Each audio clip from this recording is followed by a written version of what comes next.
camping in Wyoming, 2 hours from pretty much anywhere with my dad, my friend, and my dog. This dog was the calmest, albeit quite stupid, and nicest dog I've ever had. I never heard her growl or bark at anything, no matter how much he presented a threat to us or her. She just assumed everything was friend or food. It's late at night. My dad's asleep, my friend and I are just hanging around the campfire. Out of nowhere, the dog bolts up, barks once, and starts growling in the direction of the field next to our site. Of course, we're freaking out, trying to figure out what the hell is going on, and what she's on about. When we realized there's a group of shadows on the other side of the field. We just sit there, staring at whatever it was, when we hear a conversation. No clue what language it was in. This goes on for about 10 minutes of us staring wide-eyed at the shadows. I didn't think to wake my dad for whatever reason. When the shadows just went away and my dog stops growling, it lays down and falls back asleep. That was the only time that she ever did anything like that in over a decade that we had her. It still freaks me out to this day. This past winter, I hiked on one of the high peaks of that 80Ks with a buddy of mine and camped out overnight. Everything was fine the entire first day when we were there. I had a great night's sleep and woke up early to hike back to the parking area. On my way back to the trail, my friend and I noticed that someone else had been hiking as well. About a mile after walking, I stopped and saw that my forename, first and last, was drawn into the snow on the side of the footpath. I didn't do it, and neither did my friend. It was snowing a bit throughout the night, and if it was drawn the day before, the snow would have covered it up. We got a bit freaked out and decided to hustle back to our car so we could get out of there. We finally get back to the parking area, and I go to sign myself out of the registry book. When I turn the page to where I signed in, I see that someone scribbled out all my information to where you couldn't read it anymore. No one else has signed into the book besides myself for 3 days. I will not be going back there.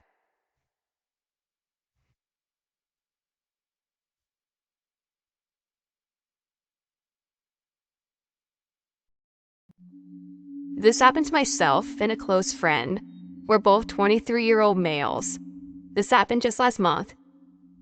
We decided to go on a 2-night backpacking camping trip in the Adirondack Mountains in New York.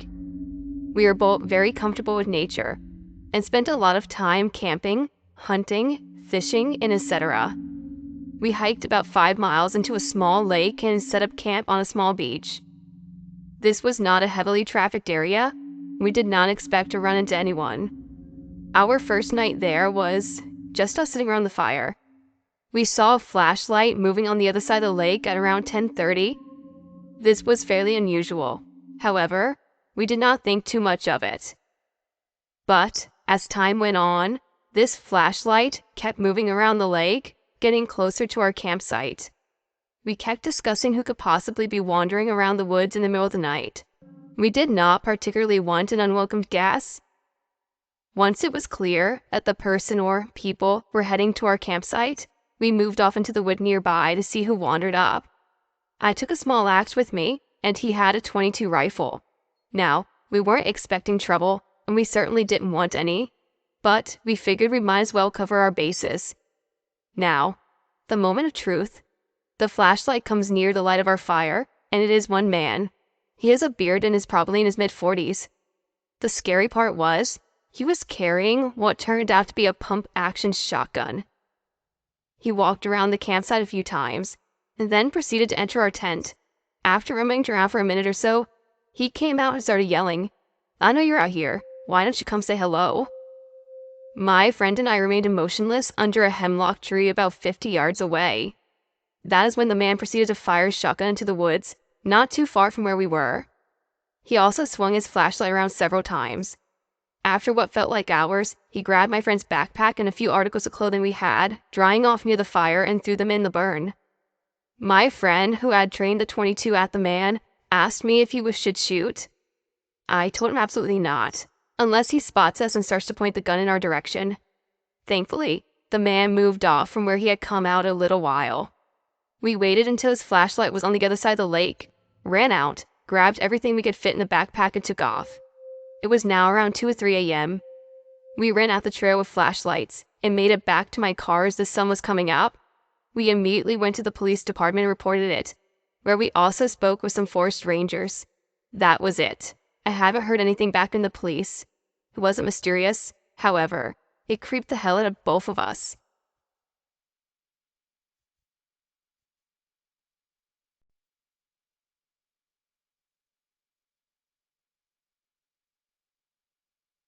In 2007, I was working on a trail crew in the Trinity Alps of Northern California. We had 13 people on the crew and a few support staff. At this point, we'd been in the woods for about 2.5 months. We had all seen and heard bears, mountain lions, and pretty much anything that you can think of that would make terrifying noises. After dinner one evening, most of us were sitting around the fire, doing whatever, and all of a sudden, there's a loud, agonizing scream sound. It was unlike anything any of us have ever heard. If I had to describe it, I'd call it a mountain lion shriek combined with the horror of a banshee. Everyone was understandably freaked the hell out. It sounded reasonably close, so a few of us, myself included, decided to investigate. About 3 miles from our base camp, there was a creature tied to a tree, absolutely losing its mind. It was a fucking llama. At this point, it's 10 p.m. more so and 25 plus miles from the nearest trailhead. We find this llama tied to a tree just off the trail. We tried to calm it down without much success and went back to camp. The next morning, the llama was gone. It looked like it had broken its restraints and run off. We kept hearing the horrible llama noises from time to time over the few weeks. Towards the end of the season, a group of hunters passed us on the trail. After chatting for a bit, we found out they tied the llama there because it decided to be stubborn and refused to walk anymore. Apparently, it lay down the trail and would not move, so they left it and decided to come back for it. We figured at that point, the llama was probably dead. We hadn't heard any hellacious llama screams for a few months, and didn't really think about it however. At the end of the season, when we finally got back to the crew van and we were driving out, that damn llama jumped across the road about 30 yards in front of us. Still think about the demon llama from time to time, and I hope he had a fulfilling life in the Trinities.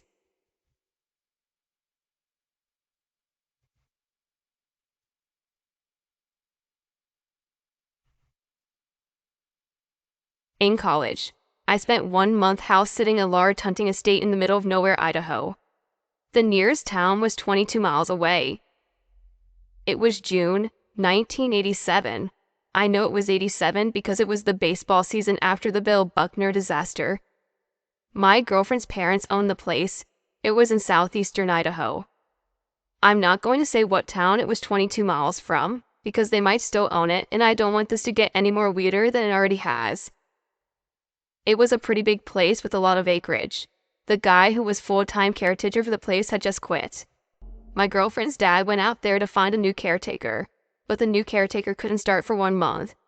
Her dad offered me to pay $1,200 to go out there, free food, satellite TV, and free booze.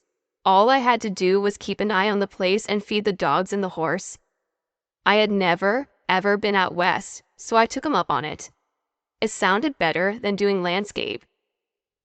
I spent the time reading and exploring, playing with dogs, riding the horses, and shooting. Completely uneventful experience, until that night. That night, after the knocking stopped and the dogs stopped barking, I eventually went back to sleep. I didn't freak out at all that much because there were 2 German shepherds inside with me and I had a gun. I kept it on the nightstand. I had been drinking a little, but not drunk by any means. There were several neighbors that were a few miles away. I was kind of thinking someone just simply drove up the wrong way. I woke up in the middle of the night to the sound of someone knocking loud and hard on the front door, and then the dogs were going nuts. There was no way I was going to answer it. I just grabbed the gun and kept quiet upstairs. The next morning at the crack of dawn, I opened the front door to let the dogs out and see a white Chevy Nova sitting in the driveway. It was near the small cabin for the caretaker. The cabin was 100 yards from the main house. I called my girlfriend's dad and asked him if he knew anyone that had that make or model of a car, and told him about what happened the night before. He didn't know anyone and he called the police directly. The police show up and ask me a few questions and walk around the property for about an hour or so. The car was locked and the police had it towed. I have no idea if it was broke down or not. There was only one set of tire tracks coming into the house. A few days later, a girlfriend's dad called me up and told me that the guy who owned the car was missing and to call the police if anything weird happened again. I have no idea who the guy was at all. I don't know how long he was missing or when he was reported missing or who reported him missing. He was just missing. A girlfriend's dad didn't know that much. After 1 month, I go back home and my girlfriend and I break up shortly thereafter. I see her out on the town several months later, and I asked her if she ever found out what happened to that guy. All she knows is the guy was found dead by suicide 30 miles away. The suicide happened several months after that incident, and he was found a couple days after he had killed himself. I asked her how he did it, and where he was found, who found him, etc., and I got nothing. I never saw her again. You all know just as much as I know, and did I feel your pain?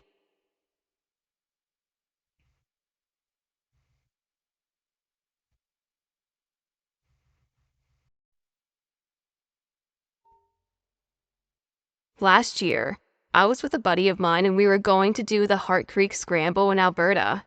But due to some health conditions it was going to be strenuous to complete. We figured we'd make it easy and just do the simple trail. Now, we're both climbers and have been to Hart Creek for rock climbing in the past and had a great time. So it wasn't a surprise to see the sporadic climbers on the mountainside as we went. Hart Creek is also pretty popular and easy for people who just want to go for a nice nature walk and maybe have picnics. Anyway, we walked in, enjoying the day watching climbers on our way by. We saw a couple even doing some multi-pitch climbing, which means basically leapfrogging up the route. We settled in for lunch about a half hour later and left a couple of hours after that. On our way back, I remember seeing a climbing shoe in the creek and thinking, oh, someone must have lost this. I picked it up when my buddy got my attention and I looked further downstream. Both climbers, a young man, 29 or so, I learned later, and his partner were both lying in the creek bed, rope and harnesses still attached, dead. It was very surreal. We had just seen these people climbing not 2 hours before, making their calls and having a good time. The first reaction I had was that I remembered that there was a family right behind us, a husband, a wife, and a young daughter who were playing in the creek on the way down. We ran back and stopped them and explained as quietly as we could what was ahead, and before we knew it, looky-loos had come by. It turned out that the husband was an off-duty RNCP officer, so he took control of the situation. I learned later we weren't the first ones on the scene, that the authorities had been called out. It was a very quiet ride back in the town. More details. So, the couple were climbing, and they were both experienced enough, but one was still learning. They attempted to do a dual lowering maneuver, using each other's weight and feeding the rope through the bear lays. One of them made a mistake and lost their end of the rope, and that was it for both of them. There wasn't a lot of blood, strangely, and they looked very peaceful. I didn't get a good look at the girl. I mostly only saw the guy there. The story ran for a couple of days in the area, talking about the male as the family of the girl didn't want to disclose anything. That was not something I thought I'd see that day for sure.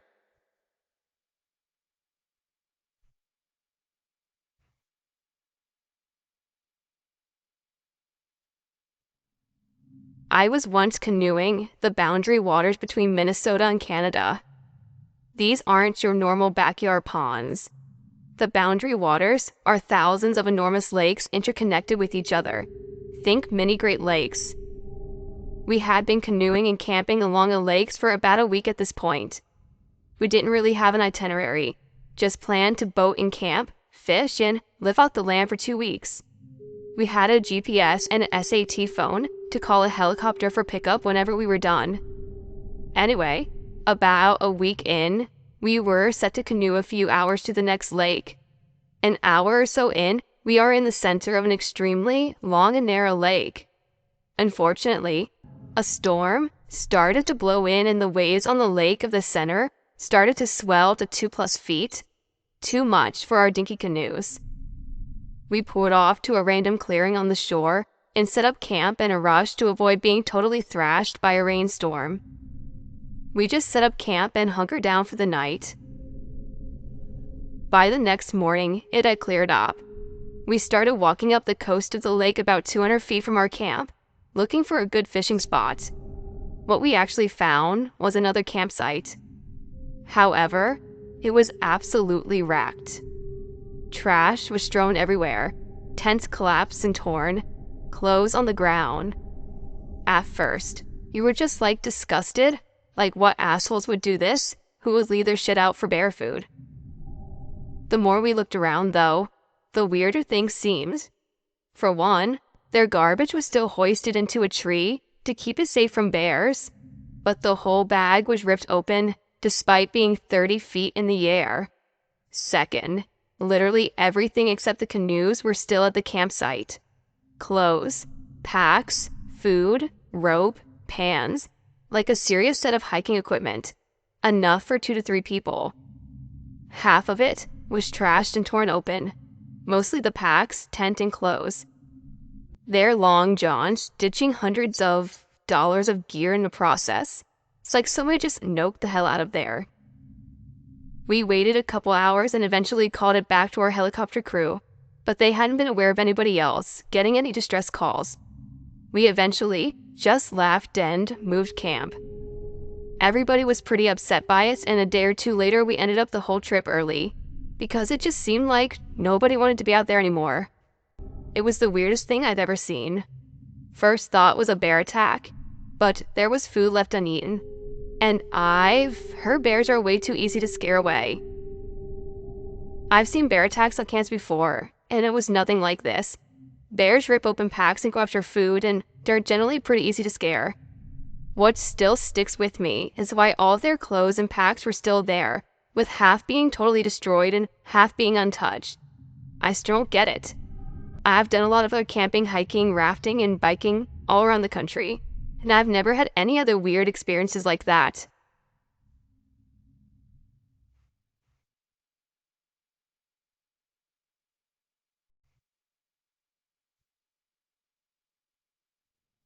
This happened to my grandfather and I in El Salvador.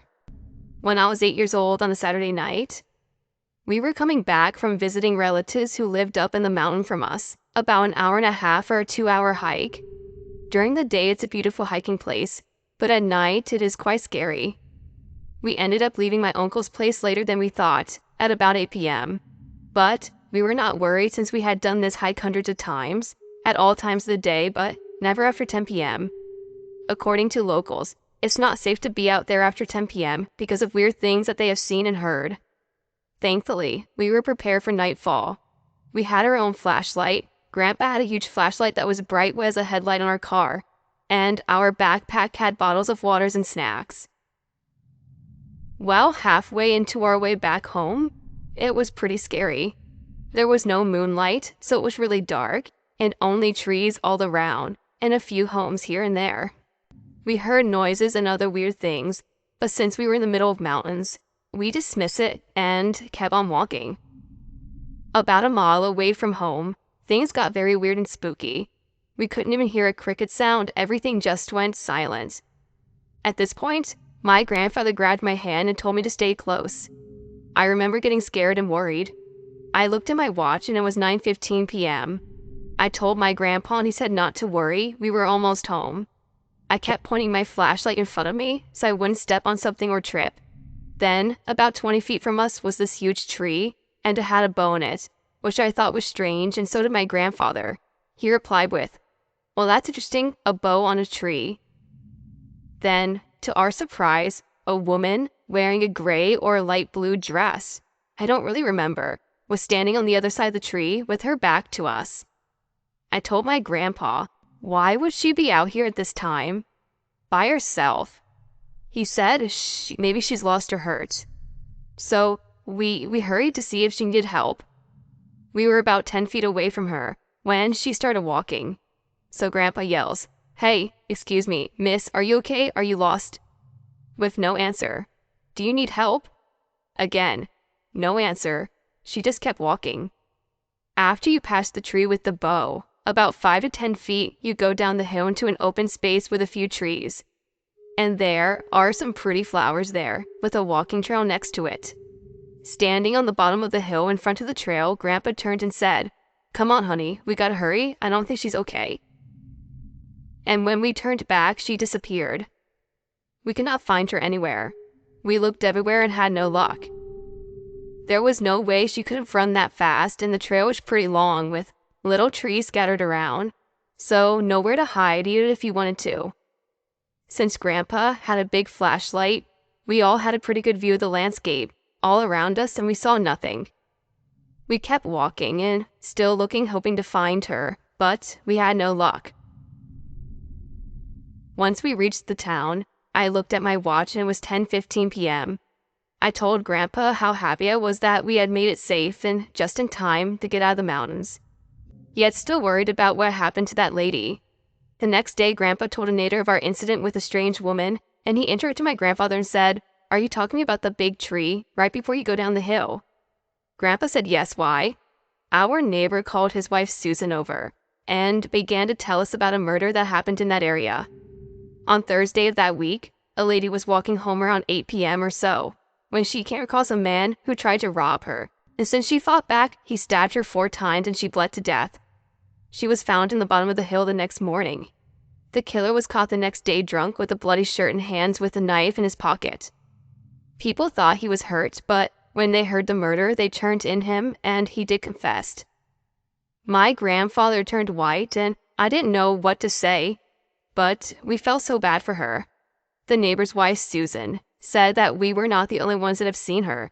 A few locals have seen her walk from the tree to the bottom of the hill where her spirit was always back and forth. The bow on the tree was put there on her behalf.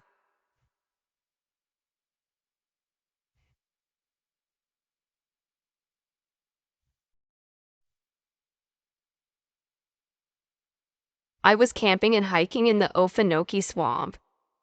Me and my girlfriend were far from being the only ones there. But when we woke up in the morning, we took out a canoe out to the swamp to explore. It was early. There was a thick layer of fog resting just atop the water. The whole swamp was completely still. No animals in sight at all. We paddled down the waterway for a while and saw nothing else. Not a single person, not a bird, not anything. We didn't hear a single sound. We had just cornered a bend in the swamp and we hear it. The loudest, guttural bellow I have ever heard in my life. I could feel it echo through my chest. A true dinosaur sound. We stopped paddling and looked around for a while, and we looked at each other creeped out. We knew it was an alligator, but we had never heard one that loud. We both looked behind the canoe behind us, and the backs and eyes of at least 20 alligators had risen. They had just surfaced out of nowhere.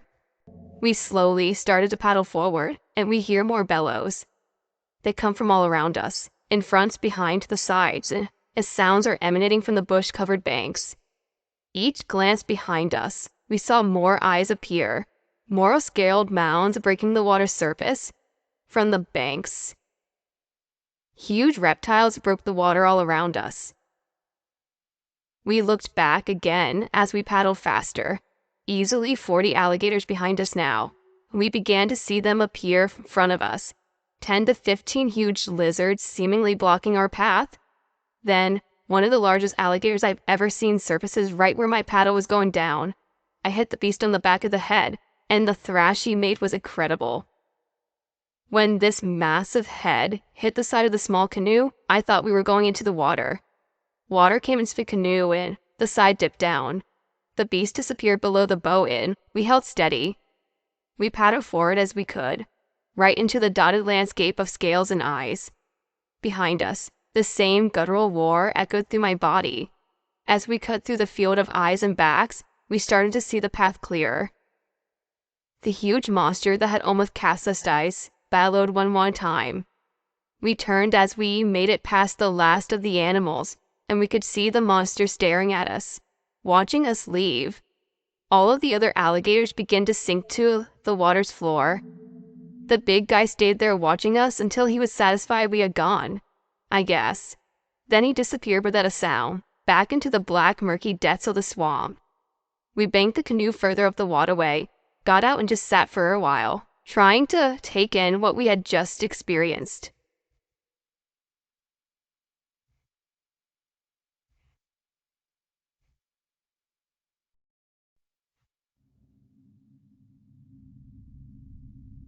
Alright, so here it goes. This is the story of something I experienced which I cannot explain. What I am about to describe happened over a year ago, but a close friend of mine has convinced me to finally put it out there for others to ponder. Maybe someone can help me make sense of it. The friend and my wife are the only two people that know about this up until now. I would like to make sense of it, but it's not something I can just talk about to people. Let's start with a little background before you ask, what the heck are you doing in the middle of Death Valley alone anyway? I have two professions. I'm an army officer, and I'm an adventurer. I do outdoor stuff, often as a way to recharge and refocus, because leadership does not come naturally to me as an introvert. Being in crowds is bad enough. Organizing, training, and leading crowds using every last drop of charisma is something else entirely. That's why I get away as much as possible. I seek out places of beauty and solitude which allow me to rest internally, even if it requires physical exertion to get there. If you're heavily introverted like I am, you know what I'm talking about. So, in the summer of 2015, I had just returned from Africa, where I was on orders. I was drained. I had to get away. I quickly planned a trip through Death Valley. I would take my street-legal dirt bike 1,500 miles over several days through the hottest place on Earth during the hottest time of the year, just because I knew it would be the most peaceful and relaxing place I could access. Now, I did mention that I consider adventuring a profession of mine. That's because I spent countless hours adventuring, exploring, and just escaping. I consider myself highly skilled at it, and it is also a paid occupation for me, because I document most of it through monetized channels. Which, that being said, I have seen some unusual, disturbing, and just plain cool things while I'm out there. Especially in the desert. Scavengers that will stalk you for miles hoping you would drop dead and become a meal. Caves which appear to be man-made, hundreds of miles from anything. Traps set to immobilize vehicles or people. Old military equipment. You just see a lot of stuff when you're out there. Generally, it all makes sense though.